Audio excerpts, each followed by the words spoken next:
one of the biggest things that we do is we block extensions. All extensions are blocked throughout the organization.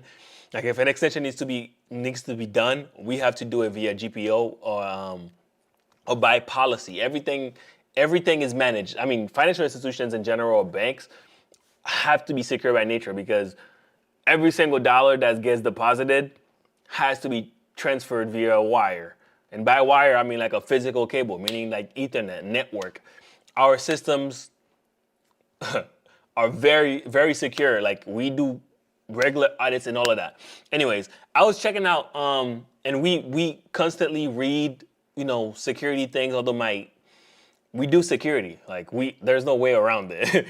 Although my specialty isn't security, or I don't work in a security department. I work in the system administration side. But we are responsible of administering security as well. But anyways, I just thought this was very interesting. It's a fake extension, a fake ad blocker extension called Next Shield. And I'm bringing it up because I am sure this, although Google took it down, I am almost positive that this will pop up somewhere else under a different name.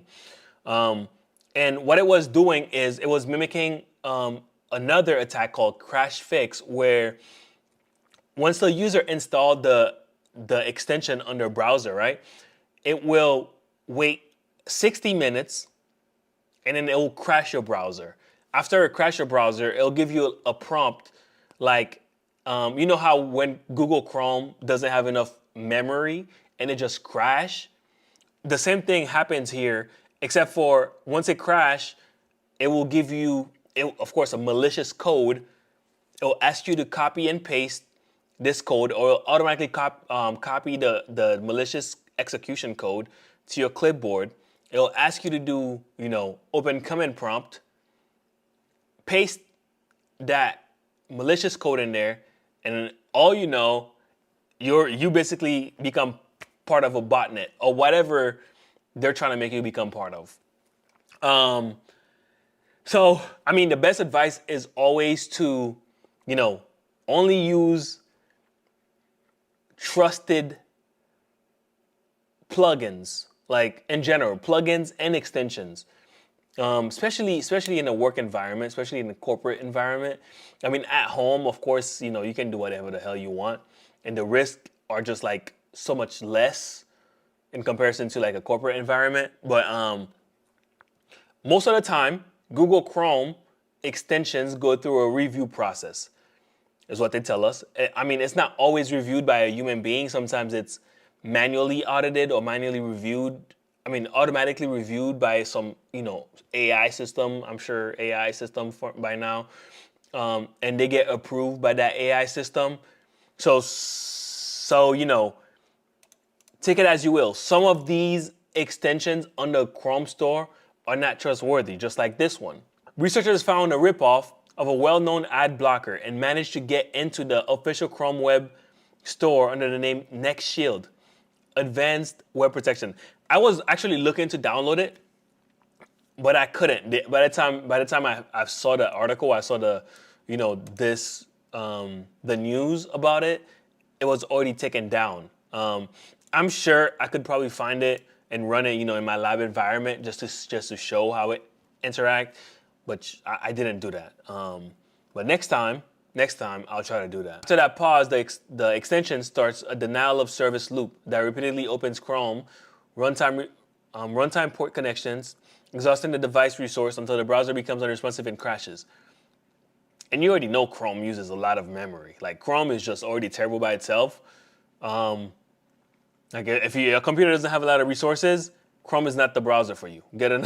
Go somewhere else. Definitely go somewhere else. But if you are looking for an ad blocker or other useful browser extensions, make sure you are installing the real deal.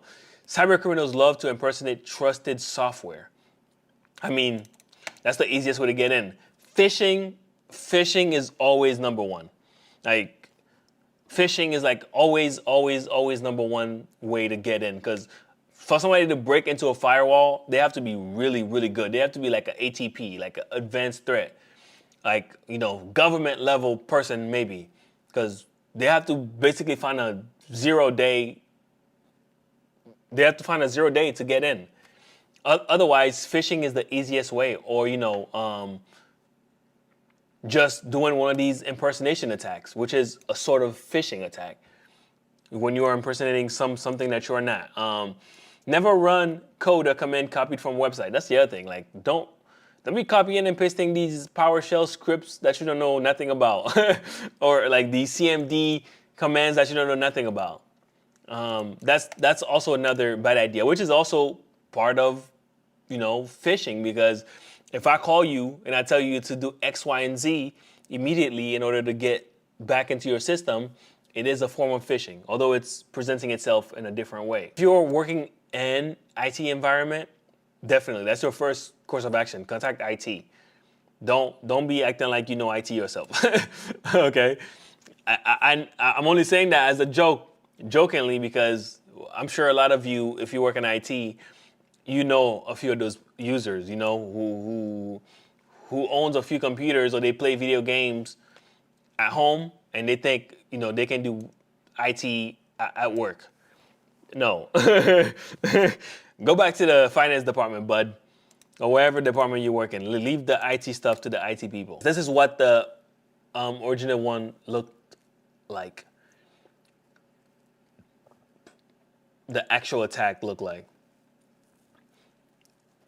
And this is what the pop-up looked like. And asking you to copy and paste the following code with the hash, so forth and so on, and with nothing can be trusted. even especially like anything that has to do with pop-ups, like if you're not expecting it, I personally wouldn't trust it. Even emails, especially at work, I make it a point. I never click on anything. That's how I stay away from phishing in general. I don't click on nothing at all. Like if you send me an email with a link, I'm gonna contact you. Or if it's like something that I can access without clicking on that link, I'm gonna go in there. Even though I know I can hover on the link and see where the actual link is correct and whatnot, I still don't click on anything. Like my know before score is perfect. I don't click on no links.